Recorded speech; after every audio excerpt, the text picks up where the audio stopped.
तो ज्ञान नहीं इस बात का, वो आदिवासी उनका शिकार बन जाते। साथियों, जाति का एक ही उदाहरण मैं देना चाहता हूं समझने के लिए। जाति जानवरों में होती है, जाति इंसानों में नहीं होती। जाति जानवरों में होती है, जाति इंसानों में नहीं होती। ये जाति ब्राह्मणों ने निर्माण की। जानवरों का उदाहरण अगर दिया जाए, मान लीजिए अगर जानवर ने अगर टट्टी की, जानवर ने अगर टट्टी की तो आप पहचानते हो या नहीं? गधे की कौन सी है, घोड़े की कौन सी है, कुत्ते की कौन सी है, पहचानते हो या नहीं? इसका उलट कर दो, इंसान की टट्टी कोई बताएगा मुझे? मराठा की है, ये ओबीसी की है, ये एससी की है, ये एसटी की है। जाति जानवरों में होती है। ये बात जब मैंने उनको समझाई तब उनको समझ में आई कि ये मूल निवासी की जो कंसेप्ट है, क्योंकि बुद्ध काल में जाति नहीं थी, बुद्ध काल में जाति नहीं थी, भारत में आर्य आने के पहले जाति नहीं थी, गण व्यवस्था थी, गण व्यवस्था में जाति नहीं थी। गण व्यवस्था में हम सब लोग मूल निवासी लोग थे। आर्यों के आक्रमण की वजह से और भारत में जाति व्यवस्था का निर्माण हुआ जो पुष्यमित्र शुंग ने किया। साथियों, दूसरा एक महत्वपूर्ण मुद्दा है। यह महत्वपूर्ण मुद्दा है कि ब्राह्मण आदिवासियों को अलग करके क्यों रखना चाहता है। एक तो आदिवासी अलग रहने का प्रयास कर रहा है, और दूसरा ब्राह्मण आदिवासियों को अलग करके रखने का प्रयास क्यों कर रहा है।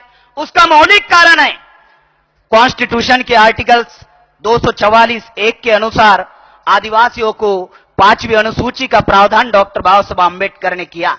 बाबा साहब आंबेडकर ने आर्टिकल 390 जो आर्टिकल्स बाबा साहब ने लिखे, उनमें से 63 articles SC ST OBC minority के हित के आर्टिकल्स लिखे। और डॉक्टर बाबा साहब आंबेडकर जिस कौम में पैदा हुए, जिस जाति में पैदा हुए, जिस समाज में पैदा हुए, उस जाति समाज और कौम को जो अधिकार बाबा साहब आंबेडकर ने नहीं दिया, इतना भयंकर अधिकार आदिवासियों को डॉक्टर बाबा साहब आंबेडकर ने आर्टिकल 244(1) और 2 में दिया, जिसका नाम है अनुसूची 5 और अनुसूची 6 स्वायत्त शासन और मालकियत का अधिकार। ये दो इतने महत्वपूर्ण अधिकार है कि ये अधिकार अगर आदिवासियों को लागू हो जाते तो क्या होगा। ये गवर्नमेंट का ये रिपोर्ट है, ये भारत में करीबन 36 राज्य है, सरकार कहती है 30 राज्य में आदिवासी निवास करते हैं, लेकिन साथियों सिर्फ 10 राज्य को भारत में अनुसूची 5 में घोषित किया गया, सिर्फ 10 राज्य में। एक है आंध्र प्रदेश, दूसरा है महाराष्ट्र, छत्तीसगढ़, झारखंड, उड़ीसा, मध्य प्रदेश, हिमाचल प्रदेश। ऐसे 10 राज्य को भारत सरकार ने शेड्यूल 5 में घोषित किया, अभी तक लागू नहीं किया। उसके बाद में 4 राज्य को अनुसूची 6 में घोषित किया, आसाम, त्रिपुरा, मिजोरम, मणिपुर। और कारण क्या दिया?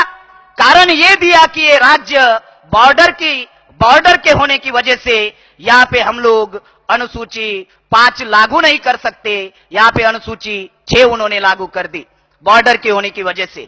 साथियों, ये स्वायत्त शासन क्या है? इतना मौलिक अधिकार है जिसकी वजह से ब्राह्मण आदिवासियों को अलग करके रखने का अधिकार दे रहा है। टेरिटोरियल पोजीशन जो है, यानी हजारों सालों से जिनका जमीन के ऊपर कब्जा है, जल जंगल जमीन के ऊपर जो कब्जा है, वो कब्जा ये ब्राह्मण लोग जो है आदिवासियों को अलग करके वो जल जंगल जमीन छीनना चाहते। धारा नंबर 3 में लिखा हुआ है अनुसूची 5 में प्रशासन का अधिकार। आदिवासियों का स्वायत्त शासन होगा तो प्रशासन कैसे होगा? एक कलेक्टर होगा डिस्ट्रिक्ट में और 2 सीईओ होंगे, चीफ एग्जीक्यूटिव ऑफिसर। एक कलेक्टर और 2 सीओ, एक सीओ जनरल का होगा और एक सीओ शेड्यूल ट्राइब का होगा, जो आदिवासी ही होगा और आदिवासियों के विकास एवं कल्याण के लिए काम करेगा।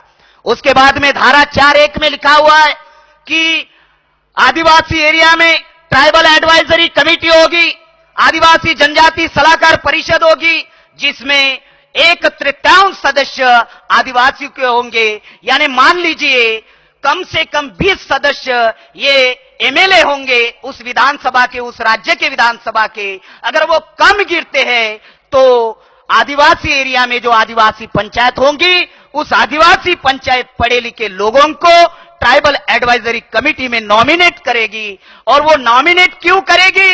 अगर जो एमएलए होगा ट्राइबल एडवाइजरी कमेटी में, अगर वो कोई बदमाशी करता है, वो कोई धोखाधड़ी करता है, तो जो आदिवासी पंचायत नॉमिनेट करेगा पढ़े लिखे बच्चों को, वो पढ़ा लिखा बच्चा आदिवासी समाज को आके बताएगा कि फलाने फलाने एमएलए ने बदमाशी की।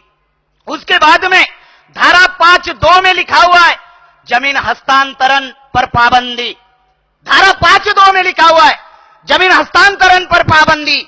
लेकिन साथियों, ये सेज का कानून बना के, भूमि अधिग्रहण कानून बना के आदिवासी की जमीन गैर आदिवासी नहीं खरीद सकता। बाबा साहब ने लिख के रखा है अनुसूची 5 में, धारा 5(2) में लिखा हुआ है जमीन हस्तांतरण पर पाबंदी। लेकिन टाटा, बिरला, मोहब्बतलाल अंबानी आज